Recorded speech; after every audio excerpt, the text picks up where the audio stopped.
জানিস দেবু, শেষবার ও আমাকে এমন করে জড়িয়ে ধরেছিল যেন ছেড়ে দিলে হারিয়ে যাবে।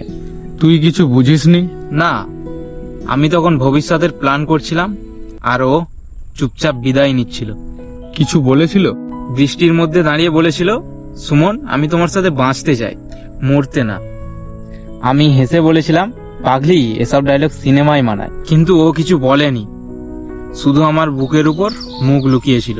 তারপর? তার ব্যাগে ডাক্তারের রিপোর্ট ছিল। সময় খুব কম, কিন্তু সাহসটাও খুব বেশি। তুই এখনো ওর জন্য থেমে আছিস?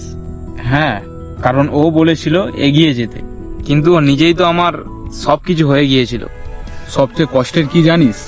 সবচেয়ে কষ্টের এটা না যে ও চলে গেছে, সবচেয়ে কষ্টের হলো ও বাঁচতে চেয়েছিল আমার সাথে, কিন্তু ও বাঁচার সুযোগটাই পায়নি।